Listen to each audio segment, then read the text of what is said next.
Hello, it's Angela here to share another card I've made for the Hobbybase craft box, which this month is a wedding theme. However, I thought for this card we'd make something that wasn't wedding. I mean, there are times when you don't want to make a wedding card. So this one is suitable for all sorts of things really. It could be a get well card, a birthday card, a thinking of you card. Whatever you want really.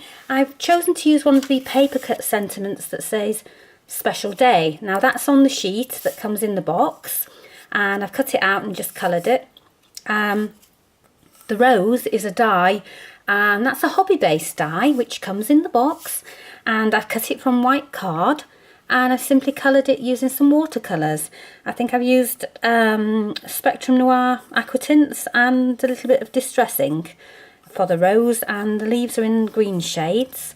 Now I used my heat tool just to make sure it was totally dry before I added some clear sparkle pen overlay, which I believe are on the Hobbybase website too.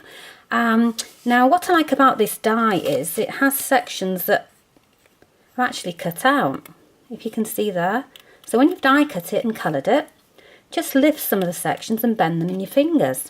Now that means that when you put them onto a card front, you can put little foam pads behind, and it just adds extra depth and texture, raises the image.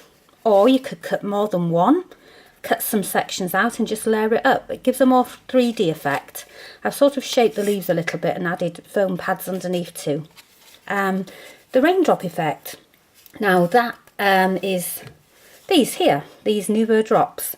Now in my box they are a pale periwinkle colour, which as you can see look quite creamy in the bottle, but when they're dry they're really clear and just have that delicate lilac look to them.